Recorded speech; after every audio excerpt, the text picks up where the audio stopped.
되었는데 오늘 이렇게 여성 예배를 드릴 수 있도록 모든 환경을 허락하신 하나님께 감사를 드립니다. 하나님께 감사하고 계시는 거죠? 네. 아까 박승재 목사님께서 여기 계신 모든 분들이 이 시대의 마리아가 되었으면 좋겠다고 말씀하셨는데 저는 이 시대의 요셉이 되길 원합니다. 마리아의 남편 요셉, 경건한 사람. 네. 우리 모든 성도들, 우리 남성, 우리 집사님들, 우리 남자 집사님들은 이 시대에 거룩한 하나님의 사람으로 살아가는 게 얼마나 중요한지 모르죠. 또한 가정에서 엄마로 섬기는 우리 어머니들의 역할이 정말 마리아처럼 하나님을 경외하는 사람들이 될 때에 이 세상은 희망이 있다고 생각합니다. 오늘 예배를 드리면서 또 여기 예배 드리면서 감사할 분은 하나님이 계시지만 또 남편들에게도 감사하셔야 돼요. 그런 거 잘 안 하시죠? 남편께 감사하셔야 돼요. 왜냐하면 그 이유는 이렇습니다.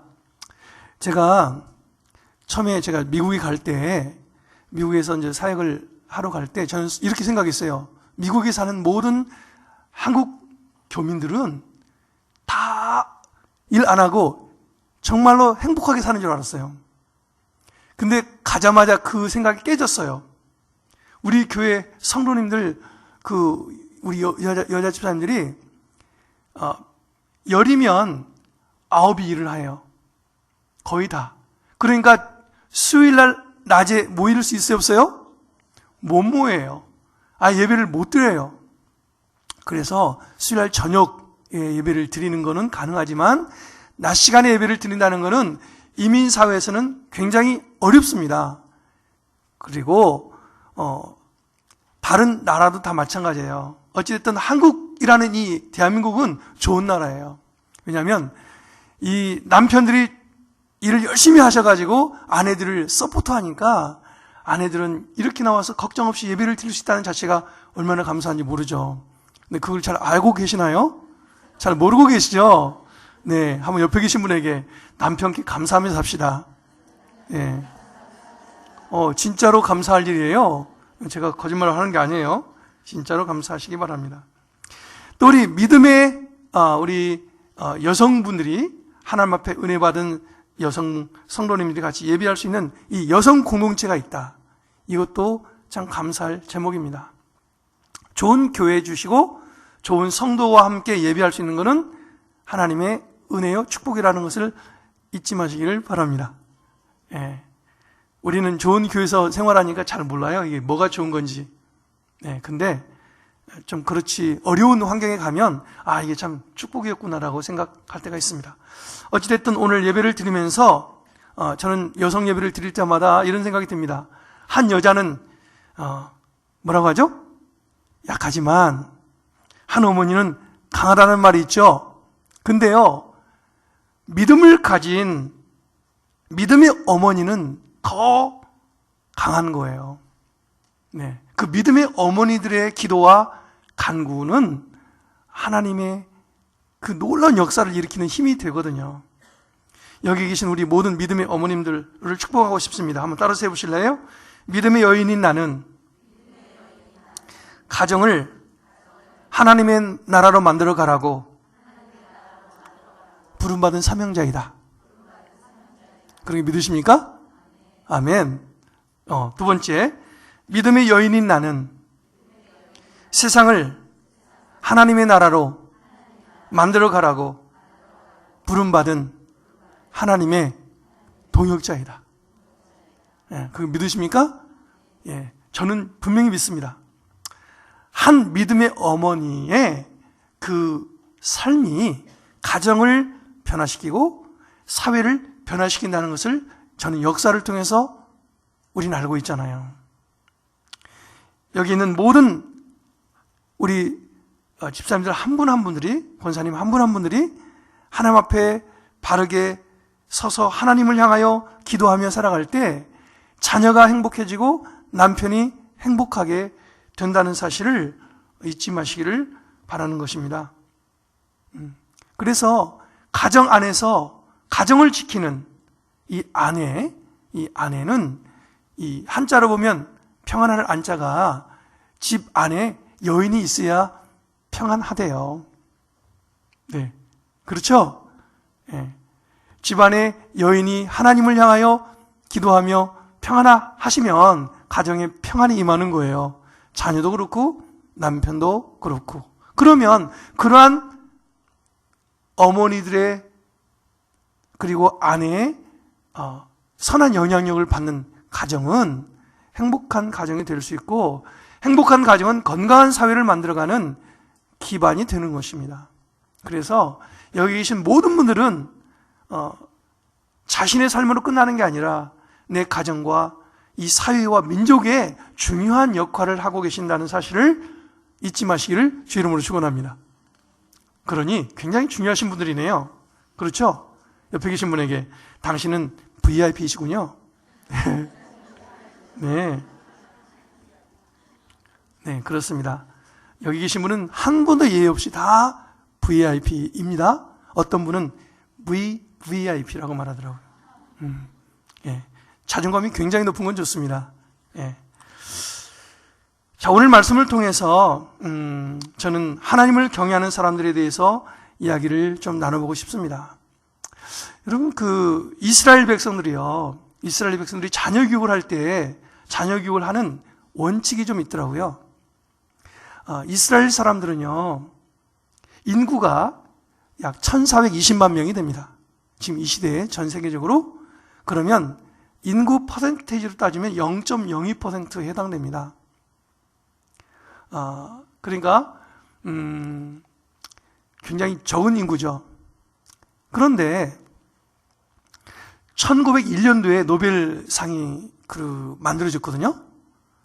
그런데 이 이스라엘이라는 나라는 1948년 5월 14일 날 독립을 했습니다.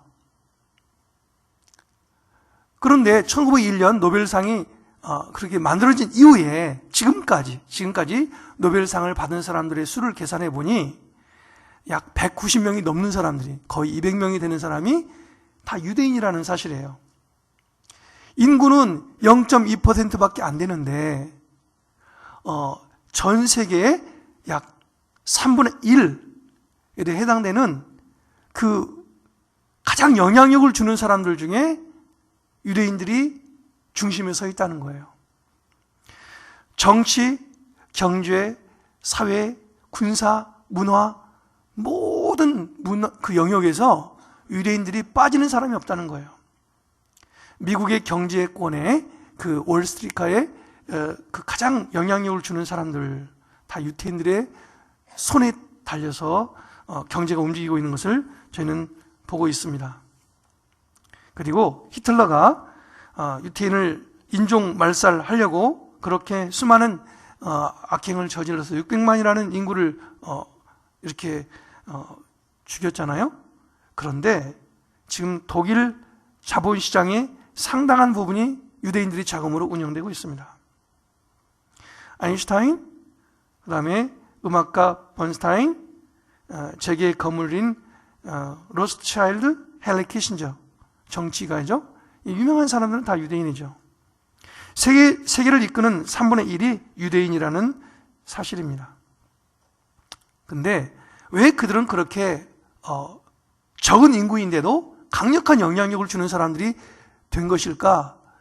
태어날 때부터 그들은 천재인가? 그게 아니라는 거예요. 그런데 문제는 언제부터 시작되냐면 엄마의 뱃속에서 응아하고 태어날 때부터 애들이 다른 민족들의 교육 방법과 다르게 진행된다는 거예요. 그래서 어릴 때부터 지성뿐만 아니라 인성을 아주 잘 키워가는 교육을 한다는 거예요. 근데 우리 한국 엄마들은 지성만, IQ만 높이면 된다고 생각했지만 IQ보다 더 높은 게 EQ, 인성적인 부분들, 감성적인 부분들이죠. 그런 거를 잘 해서 아이들을 양육했더니 자라갈수록 엄청난 영향력을 주는 사람들이 되었다. 근데 그들이 양육하면서 자녀들에게 교육하는 10가지 우리가 주의해야 될 게 있다는 거예요. 한번 우리 어머님들 한번 생각해 보실래요? 내가 교육했던 방식하고 뭐가 좀 다른지. 10가지가 있는데요. 유대인의 가정교육 방침 10가지 중에 첫 번째가 뭐냐면, PPT가 가능할까요? 네. 첫 번째는 이것입니다. 첫 번째가 뭐냐면, 다 나와버리네요. 오케이. 그냥 꺼주세요, 그냥. 네. 네. 그냥 하나씩 받아 적어 보세요. 첫째, 하나님을 철저히 알아야 한다. 이게 유태인들의 부모님이 자녀에게 교육할 때 하는 가정교육의 첫 번째 교육사항이 하나님을 철저히 알아야 한다는 교육입니다. 그래서 신명기에 나오는 쉐마 교육, 너는 하나님 말씀을 들으라. 여호와는 한 분 하나님이시니 하면서 앉을 때든지 누울 때든지 일어날 때든지 행할 때든지 계속 말씀을 듣게 하라. 목적은 하나님을 철저히 알아야 한다 라는 내용입니다. 두 번째는 뭐냐면, 힘보다 머리를 써라. 힘보다 머리를 써라. 세 번째는, 토라의 말씀은 꿀보다 달다. 네. 유태인들은요, 나라를 잃어버린 민족이었잖아요. 그리고 히틀러는 수많은 사람을 잡아서 유대인총에다 집어넣고 유대인들만 사는 게토를 만들어 놨습니다. 그때도 유태인 부모들은 그 어려운 환경 속에서도 성경에다 꿀을 발라서 말씀을 맛을 보게, 단맛이 나게, 그래서 아이들에게 하나님의 말씀은 꿀보다 달다는 것을 계속 교육했던 거죠. 네 번째는 이런 사항입니다. 외국어를 많이 배워야 살아남는다. 왜 그렇습니까? 유대인들은 나라를 잃어버린 민족이었기 때문에 열방에 흩어진 백성이었습니다. 그래서 그 나라에 적응하지 못하면 죽는 거죠. 그러려면 첫 번째 해야 되는 게 뭐냐면 언어였습니다. 언어. 그래서 언어를 많이 배우게 하라. 그거는 지금 우리에게도 해당되는 사항입니다. 우리하고 상관없는 게 아니에요. 우리 자녀들에게 한국말만 열심히 가르치는 것도 좋지만 인터내셔널 맨으로 만들어 가시는 게 부모님들에게 달려 있습니다. 자, 다섯 번째는 뭐냐면 다른 사람과 달라야 한다. 우리 한국 교육은 평준화 교육을 시킵니다. 잘하는 놈도 다 다운시켜가지고 그냥 똑같이 해라. 근데 유태인들은 그러지 않습니다. 너는 다른 사람하고 달라야 한다.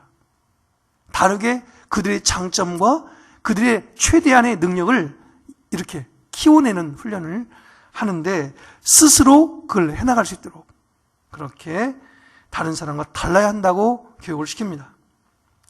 여섯 번째는 뭐냐면 잠자리에 들기 전에 반드시 책을 읽어준다. 자녀들에게 책을 읽어서 항상 생각하는 사람이 되게 한다. 일곱 번째, 자녀에게 절대로 무의미한 돈을 주지 않는다. 돈을 함부로 쓰게 하지 않는다. 여덟 번째, 자기 물건을 철저히 구별해 쓰도록 한다. 남은 것을 함부로 쓰지 않게 하고 내 것도 함부로 쓰지 않도록 자기 물건에 대해서 책임지고 관리하는 훈련을 시킨다. 이제 두 개 남았어요. 아홉 번째는 뭐냐면 전쟁에서 조국과 함께 적에게 절대로 굴복하지 않도록 가르친다. 그들은 나라 잃어버린 2000년의 엄청난 고통을 갖고 있죠. 그들은 조국이 없을 때 얼마나 고통스러운지를 알기 때문에 전쟁에서 조국과 함께 적에게 절대로 굴복하지 말아라. 그렇게 조국을 사랑하는 교육을 시킵니다. 열 번째, 마지막으로 절대로 거짓말을 하지 말아라 라고 교육을 시킨답니다. 자, 방금 10가지를 제가 말씀드렸습니다. 한번 좀 띄워주시겠습니까? 이제 보셔도 될 것 같아요. 저기 나와 있는 10가지는 유대인들의 가정에서 부모님들이 교육을 시킬 때 사용하는 10가지 방법이라 하니 참고하실 게 있으면 참고하시고요. 도움이 되었으면 하는 마음입니다. 자, 오늘 말씀해 보면 오늘 잠언의 말씀에 하나님을 경유하는 사람들에 대해서 이야기하고 있습니다. 하나님을 경외한다는 게 무슨 의미일까요? 하나님을 경외한다는 사전적 의미는 이렇습니다. 주권자이신 하나님의 권위와 거룩함에 대해 피조물인 인간이 공경하는 마음에서 갖게 되는 두려움의 자세. 지존하신 하나님, 가장 높으신 절대자에 대해서 내가 그분에 대한 권위, 그리고 거룩함에 대해서 우리가 두려워 떠는 마음, 그 마음은 하나님을 모르는 사람들이 두려워하는 그 두려움과는 차원이 다른 거죠. 여러분, 왜 우상을 섬기는 사람들은 그 우상을 섬기지 않으면 안 된다고 생각하고 우상을 섬길까요? 왜 그럴까요? 잘 아시죠? 제가요, 대만에 살 때, 대만은 7월달 한 달간이 우상을 섬기는 달입니다. 한 달간. 그럼 한 달간 뭐 하냐면, 집집마다 이게 자기네가 섬기는 신이잖아, 신. 다 이거 모셔놓고 아침, 저녁 절하거든요? 그리고 거기다 향을 피우고, 그런데 그 신을, 이렇게 밖으로 나가서 산책을 하는 거예요, 산책. 바람 쐬고. 예. 그러면서 향을 피우고, 제가 볼 때 너무 우스운 거죠. 자기가 만들어 놓은 우상에다가 또 나가서 산책한다고 밖에를 돌아다니고 또 절하고, 이게 도대체 무슨 일인가 하고 제가 왜 그렇게 하는지 궁금해서 물어봤어요. 왜 당신들은 아침마다 이렇게 저녁마다 향을 피우며 절합니까? 그랬더니 같은 의미인데 이런 말이에요. 두려워서요. 내가 이렇게 안 하면 내가 무슨 일을 당할까 봐. 그래서 무서워서 자기가 섬기는 신에게 절하고, 그리고 아침 저녁마다 절을 하는 이 빠이빠이를 한다고 하죠. 그들은 두려워서 합니다. 두려워서. 그러나 우리가 믿는 하나님은, 우리가 말하는 이 경외심이라는 것은 하나님이 너무 사랑스러우신, 나를 너무 사랑하시는 하나님, 나를 너무너무 사랑하시되 독생자 예수 그리스도를 이 땅에 보내셔서 나를 위해서 십자가에서 죽기까지 나를 사랑케 하신 하나님의 사랑이 기본 근간이 되고, 또 내가 죄를 범하면 내 죄를 심판하시는 공의의 하나님, 그래서 하나님의 경외심은 십자가에서 나타납니다. 사랑과 하나님의 공의, 그러니까 만나는 그곳에 진정한 경외심, 하나님의 사랑을 받은 자가 하나님께 감사하고 감격하고 그분의 은혜에 감사하는 찬양, 그리고 그분을 함부로 대하지 못하는, 내 생명의 주권자 되신 하나님을 대하는 마음의 자세, 그게 바로 경외라고 표현하죠. 그래서 영어로는 the fear of the God, the fear of the Lord, the fear라고 두려움이라는 단어를 쓰지만 그 두려움은 하나님을 모르는 우상을 섬기는 사람의 두려움이 아니라 하나님의 사랑과 공의가 만나는 그 안에서 내가 하나님께 드리는 마음의 자세를 경외라고 말하죠. 그래서 이스라엘 백성들이 하나님에 대한 경외심을 이렇게 표현합니다. 출애굽기 19장 3절에서 7절에 보면 이런 말씀이 있어요. 하나님께서 그들 애굽 땅에서 건져내어 신의 광야에 들어가 있었습니다. 신의 광야에 들어가 있는 이스라엘 백성들에게 하나님이 이렇게 말합니다. 성경에 보면 이렇게 말씀하고 있어요. 모세가 하나님 앞에 올라가니 여호와께서 산에서 그를 불러 가라사대, 너는 이같이 야곱 족속에 이르고 이스라엘 자손에게 고하라. 나의 애굽 사람에게 어떻게 행하였음과 내가 어떻게 독수리 날개로 너희를 업어 내게로 인도하였음을 너희가 보았느니라. 말씀을 볼 수 있나요? 네. 5절에 보면 이렇게 말합니다. 세계가 다 내게 속하였나니 너희가 내 말을 잘 듣고 내 언약을 지키면 너희는 열국 중에서 내 소유가 되겠고, 6절 말씀, 너희가 내게 대하여 제사장 나라가 되며 거룩한 백성이 되리라. 너는 이 말을 이스라엘 자손에게 고할지라. 그랬더니 3일이 지난 다음에 이스라엘 백성들이 그 말을 듣고 반응합니다. 하나님께 그렇게 하겠다고. 우리가 하나님의 택함 받은 백성으로 하나님이 쓰시는 백성으로 살겠다고 약속을 하죠. 그때 하나님의 영광이 이스라엘 백성의 회중 가운데 임합니다. 그때 그들은 이렇게 표현합니다. 제3일 아침에 우레와 번개와 빽빽한 구름이 산 위에 있고 나팔 소리가 심히 크니 진중 모든 백성이 다 떨었다고 말합니다. 그 하나님의 임재가 너무나 강력하니까 두려웠다. 경외심이 가득했다라고 말하죠.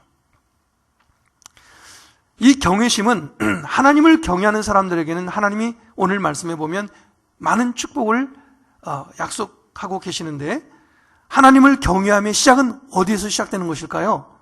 신명기 4장 10절에 이렇게 말씀하고 있습니다. 신명기 4장 10절 말씀을 같이 한번 읽어보도록 할까요? 시작. 내가 호렙산에서 너희 하나님 여호와 앞에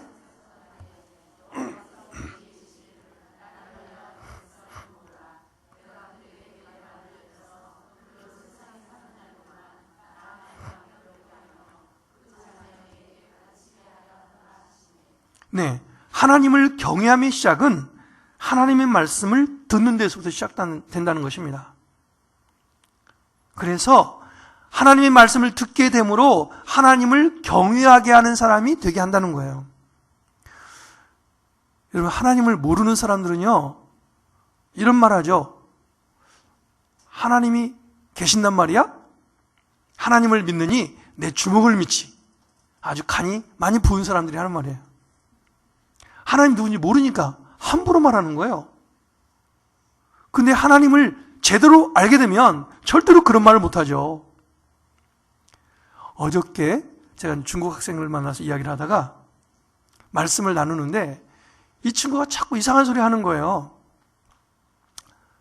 저는 하나님 잘 믿어지지 않아요. 그러면서 자기 생각으로 막 질문을 던지는 거예요.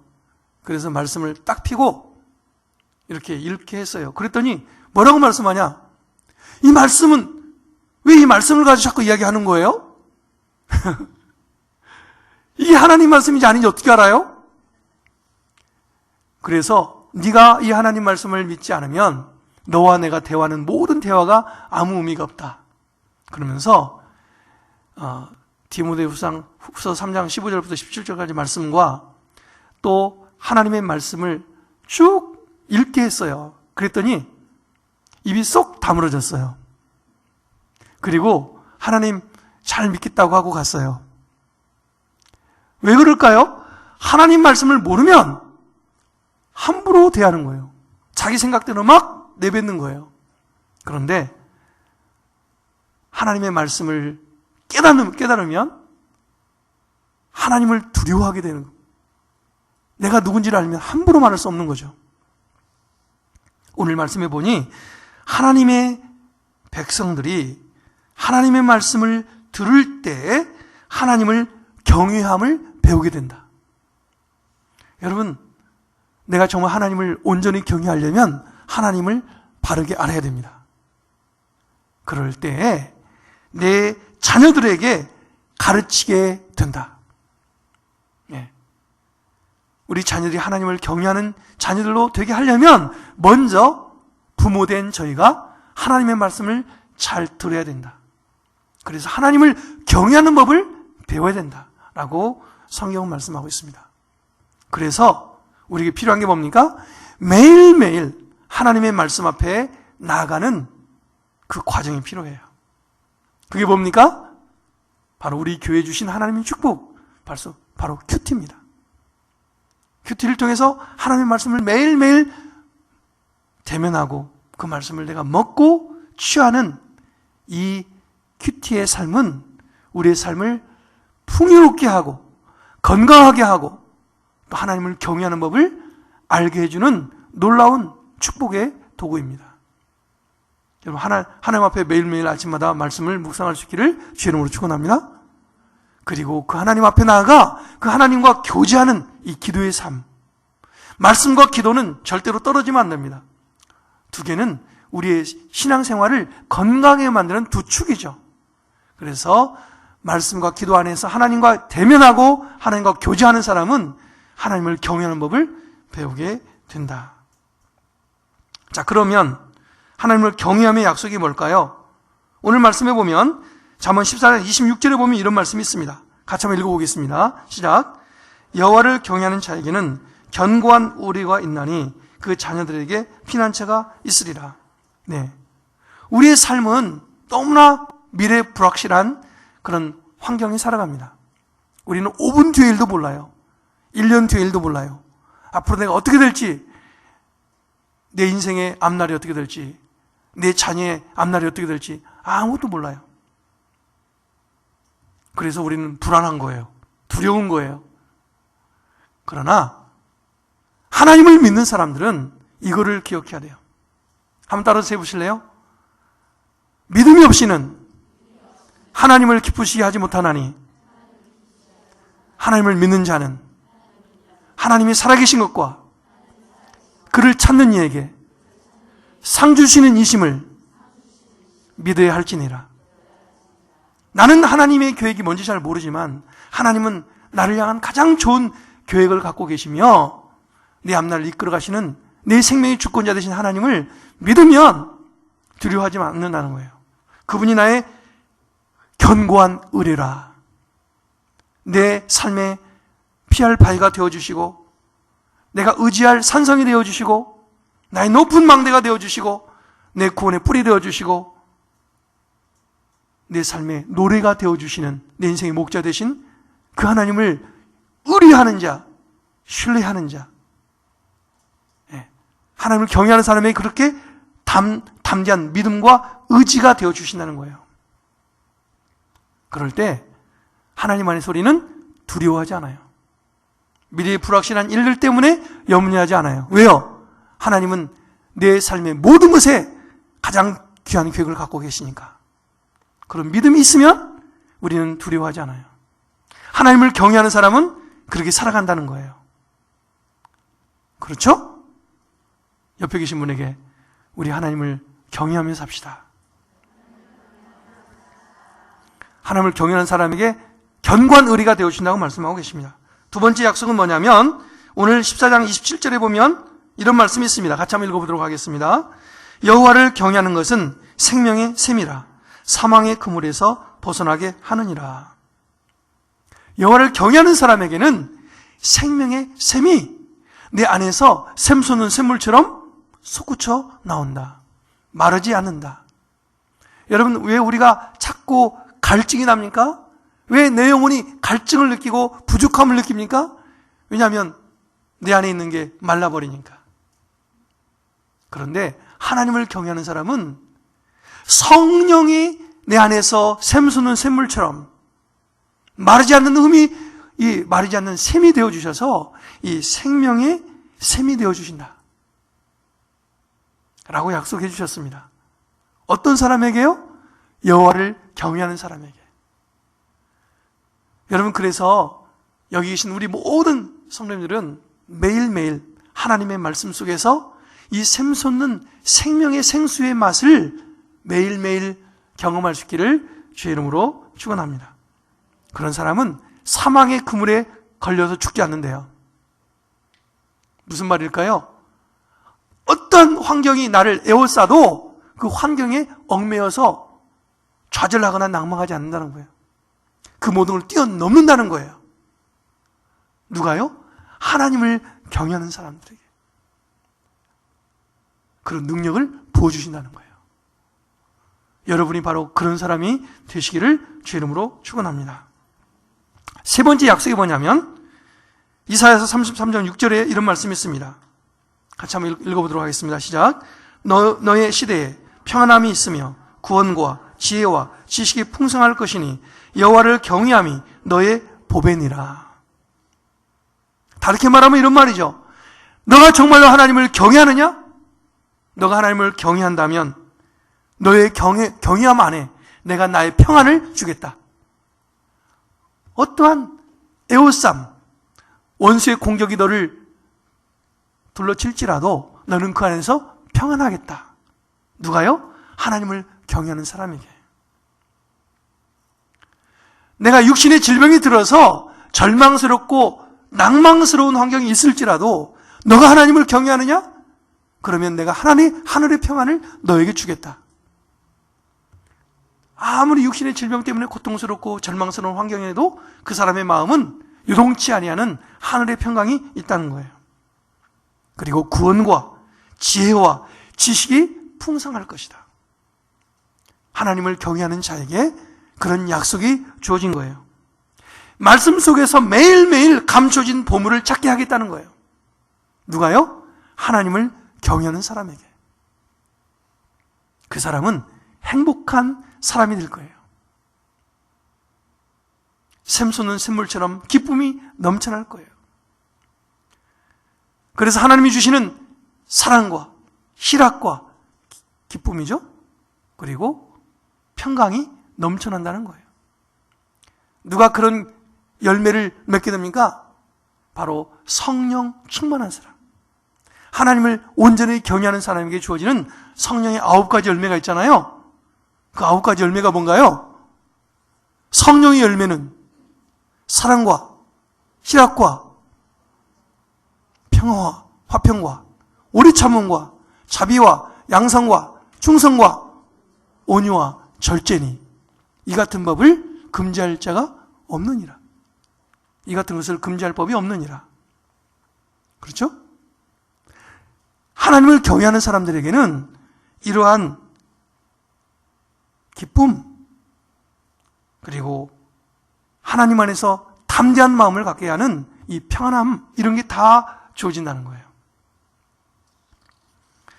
자, 그런데 여호와를 경외하는 사람들의 삶에 주어진 약속뿐만 아니라 여호와를 경외하는 사람들의 삶에는 어떤 증거가 따른다고 성경은 말하고 있습니다. 오늘 잠언 14장 28절에 보면 한번 말씀을 읽어보도록 하겠습니다. 백성이 많은 것은 왕의 영광이요 백성이 적은 것은 주권자의 패망이니라. 어떤 사람에게 백성이 따를까요? 이 말은 그런 말은 직접 없지만 이런 뜻입니다. 겸손한 왕에게 하나님이 백성을 더하시겠다는 거예요. 겸손함. 하나님을 경외하는 사람은 겸손하게 된다. 두 번째가 뭐냐면 오늘 말씀에 잠언 14장 29절에 보면 또 이런 말씀이 있습니다. 같이 한번 읽어보겠습니다. 시작.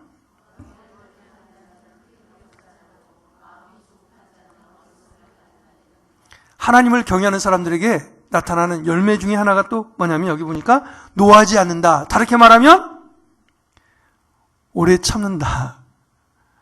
그래서 성령의 열매가 보여집니다. 왜 우리는 화를 버럭버럭 낼까요? 화 잘 안 내시죠? 저는 어쩌다 한 번씩 내요. 내 마음에 안 들 때 버럭 화를 내요. 그래서 제가 요새 굉장히 조심해요. 제가 요새 계속 성령의 열매를 묵상하고 있거든요. 그래서 이 오래 참음이라는 단어가 저의 마음에 계속 이게 저를 보게 해요. 오래 참아라. 어떤 상황이든 네 마음에 들든 안 들든 어떤 상황이 되건 함부로 화내지 말아라. 오래 참아라. 예. 성령의 열매를 계속 묵상하니까 굉장히 좀 셀프 컨트롤, 이 절제가 좀 되는 거예요. 절제가 함부로 화내지 않으려고 굉장히 애를 쓰는 거죠. 어떤 사람은 저를 보면 화를 안 낼 것 같다고 말하지만 착각입니다. 저도 화를 잘 냅니다. 네. 하나님을 경외하는 사람들에게 나타나는 삶의 열매들, 노하지 않는다. 여러분 함부로 남편에게 노하지 마세요. 자녀에게도 노하지 마시고요. 왜냐하면 내 마음대로 안 된다고 화를 내면 좋은 열매가 안 열려요. 오히려 더 안 좋은 열매가 자꾸 열려요. 그냥 내버려 두는 게 더 상책이에요. 하나님이 간섭하시도록 맡기고 기도하는 거예요. 자, 그럴 때 어떤 일이 생기냐? 오늘 말씀에 14장 30절에 이런 말씀이 있습니다. 같이 한번 읽어보겠습니다.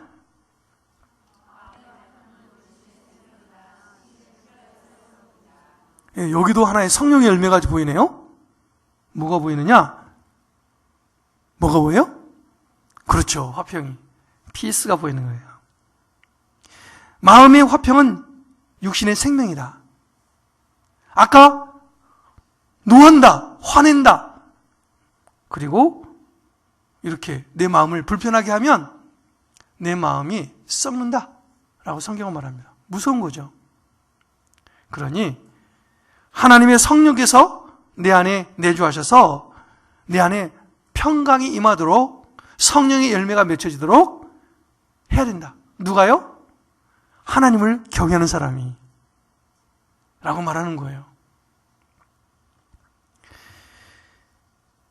화평의 근원은 하나님이십니다. 평화의 왕이신 하나님과 교제가 이루어지는 사람에게 하나님의 평강이 주어지는 거예요. 그래서 내가 하나님 앞에 평화, 화평을 전하는 사람이 될 수 있도록, 예수님이 마태복음 5장 9절에 이런 말씀이 있어요.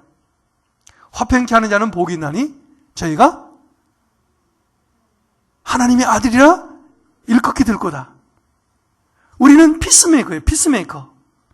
가정에 있든 직장에 있든 만나는 사람들의 관계 속에서 평화를 나누는 사람들, 그런 사람이 될 때 우리가 하나님의 아들이라고 불리게 된다는 거예요. 근데 오늘 말씀해 보니 마음에 화평을 갖는 사람이 누구냐? 바로 여호와를 경외하는 사람들. 여기 계신 모든 분들이 내 상황과 환경이 상관없이 하나님의 평강 안에 있기를 주의 이름으로 축원합니다. 자, 또 하나님을 경외하는 사람의 삶의 모습 속에 어떤 열매가 맺히냐면 잠언 14장 31절 마지막 절 말씀에 한번 보도록 하겠습니다. 같이 읽겠습니다. 시작.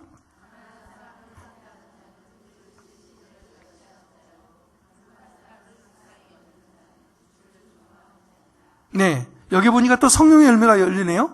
뭐냐면 kindness, 자비. 불쌍한 사람을 보면 그냥 베풀고 싶고 섬기고 싶은 그런 마음들이 생겨서 가난한 사람을 보면 긍휼한 마음 때문에 가만히 있지 못한다. 그런데 하나님을 경외하지 않는 사람들은 나보다 연약하고 불쌍한 사람들을 보면 함부로 무시한다. 근데 함부로 그 사람을 무시하면 누구를 무시하는 거냐? 그 사람을 지으신 하나님을 무시한다는 거예요. 그런데 하나님을 경외하는 사람은 그 사람의 삶의 모습 속에 자기보다 부족하고 가난하고 연약한 사람들을 보면 긍휼한 마음이, 이 자비의 마음이 생겨서 그들을 섬길 수밖에 없게 된다. 누가? 하나님을 경외하는 사람이. 우리 교회 더 사랑이라는 섬김이 있잖아요.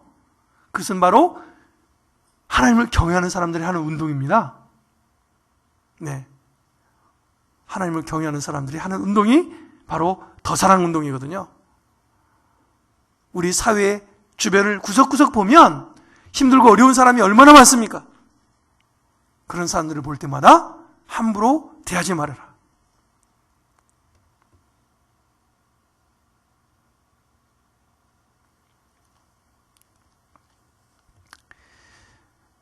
자, 그 다음에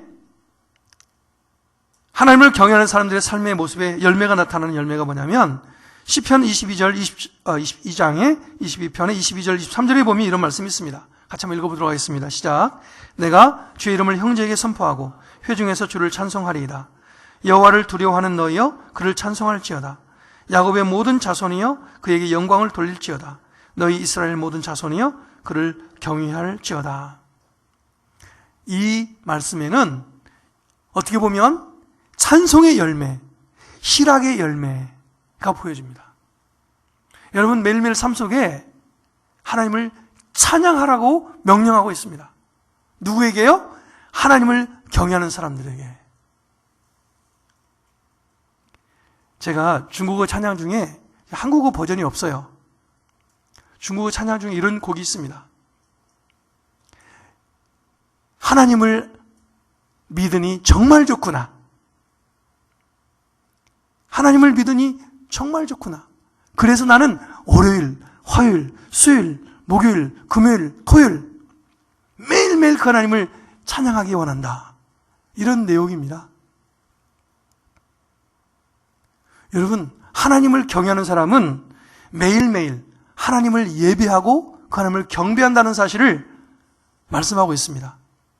여러분 삶 속에 찬양이 끊이지 않고 계시나요? 끊이지 않고 계시죠? 중국어로 이렇게 찬양해요. 한번 제가 불러볼게요. 真正好，来信耶稣真正好，真正好，来信耶稣真正好。我周一、周二、周三、周四、周五、周六整个礼拜，真正好，来信耶稣真正好。I'm so happy when I believe in Jesus. I'm so happy when I believe in Jesus. From Monday, Tuesday, Wednesday, Thursday, Friday, Saturday, day by day. I'm so happy when I believe in Jesus. 이렇게 노래하라는 거예요. 누구를요? 하나님을요. 왜요? 그분이 나의 구원자가 되시고 나의 소망이 되시고 내 찬송의 근거가 되시니까 그 하나님을 매일매일 찬양하라고 명령하고 있거든요. 오늘 우리의 삶 속에 하나님을 경외하는 사람들의 삶의 모습에는 겸손함과 그리고 함부로 노하지 않는 오래 참음과 그리고 내 마음에 어떠한 상황이 있든 간에 평화를 누리는 화평의 열매와 그리고 가난한 사람을 볼 때 함부로 무시하지 않는 자비의 마음과 내 삶의 모든 영역 속에 순간순간 하나님을 찬양하는 예배자로 살아간다고 말씀하고 있습니다. 여러분 저희가 그렇게 되기를 주 이름으로 축원합니다. 자, 마지막으로 그렇다면 이렇게 하나님을 경외하는 사람들에게 주어지는 축복이 뭐냐 이거예요. 그 축복은 시편 103편 13절에 이렇게 말하고 있습니다. 한번 읽어볼까요? 시작. 아비가 자식을 불쌍히 여긴 같이 여호와께서 자기를 경외하는 자를 불쌍히 여기느니라. 하나님을 경외하는 사람들이 그렇게 살아가면 어떻게 살아가면 아까 겸손과 오래 참음과 화평과 그리고 연약한 사람을 사랑하는 마음, 무시하지 않는 마음 그리고 하나님 앞에 매일매일 예배자의 삶을 살아가면 하나님이 그 사람을 어떻게 하시느냐? 여호와를 경외하는 자를 불쌍히 여기신다. 우리는 다 연약하기 때문에 넘어질 때가 있습니다. 하나님께 범죄할 때가 있습니다. 그럴 때 우리를 책망하지 않고 불쌍히 여겨주신다는 거예요. 이게 얼마나 큰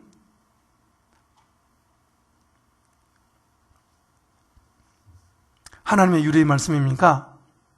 여러분 하나님 앞에 한 대 매 맞으면 엄청 아플 거예요. 하나님께 매 맞지 마세요. 하나님 불쌍히 여겨서 하나님이 안아주시는 자. 어떤 자? 하나님을 경외할 때. 하나님을 경외하는 사람들에게는 우리가 때로는 어려운 일이 당할 때마다 나를 불쌍히 여겨주시는 하나님의 그 마음이 우리에게 임한다는 거예요. 하나님의 품 안에 안길 수 있는 불쌍히 여김을 받는 사람들, 바로 하나님을 경외하는 사람들에게 주는 축복입니다. 두 번째, 마지막이죠. 말씀을 한번 보겠습니다. 고린도후서 7장 1절입니다.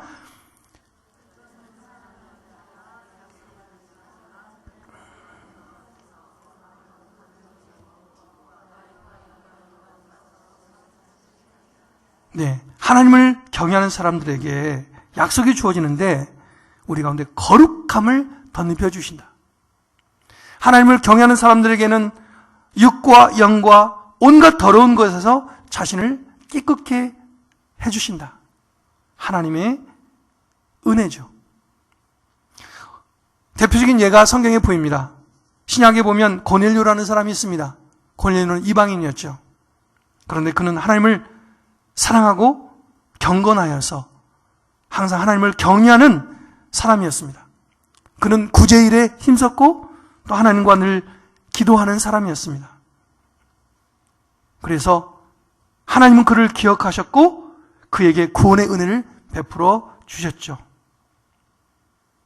그렇습니다.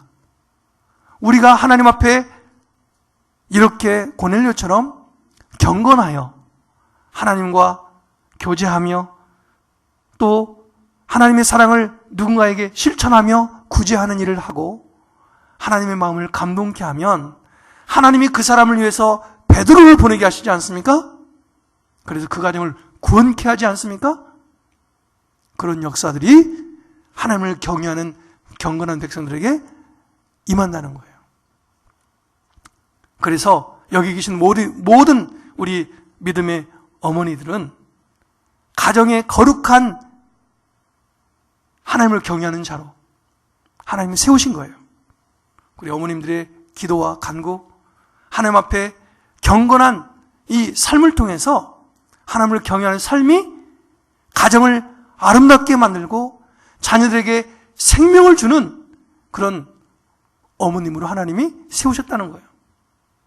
그런 사명자인 것을 잊지 마시기를 부탁드립니다. 할렐루야. 그리고 아까 제가 처음에 말씀드렸던 유대인들의 10가지 교육 방법처럼 그들이 가장 중요시 여기는 것은 하나님을 경외하라. 하나님을 잊지 말아라. 그 하나님을 알면 그 사람은 자신을 알게 됩니다.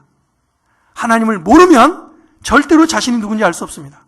그래서 우리 자녀들에게 다른 것 가르치는 거 좋지만 가장 첫 번째 해야 될 게 하나님을 경외하는 교육을 시켜야 된다.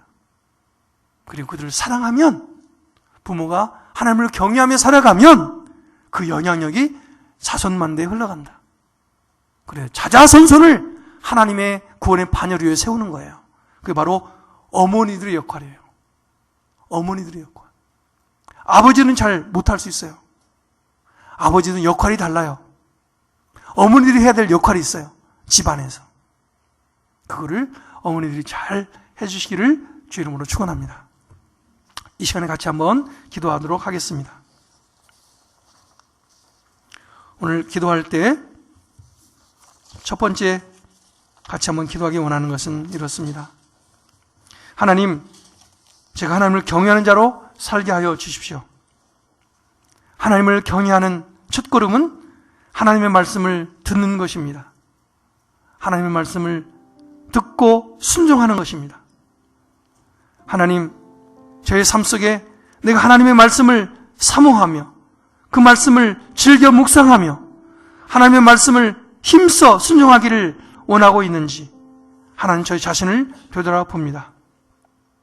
나에게 성령 충만함을 허락해 주셔서 하나님 가정을 위해서 기도하는 부모 되게 하여 주시고 하나님을 경외함으로 우리 자녀들을 하나님의 말씀대로 잘 양육할 수 있는 부모 되게 하여 주옵소서. 자신을 위해서 통성으로 합심하여 먼저 기도하겠습니다. 통성으로 기도하겠습니다. 하나님 아버지, 오늘 말씀을 통하여 다시 한번 하나님을 경외하는 사람들의 삶의 모습 속에 아름다운 열매들이 성령의 열매로 맺혀지는 것을 보게 됩니다. 하나님 앞에 우리가 겸손하게 하시고 또 하나님을 경외함으로 하나님 우리가 늘 이웃을 사랑할 수 있는 마음을 우리 가운데 허락해 주시며 하나님 오래 참고 분내하지 아니하며 어떤 상황 속에서도 내 마음이 평강하게 하셔서 하나님의 약속의 말씀을 내가 경험하게 하시고 그 말씀을 증거하게 하시고 그 말씀대로 성령의 열매를 맺으며 살아가는 부모 되기를 원합니다. 나에게는 그런 힘이 없습니다.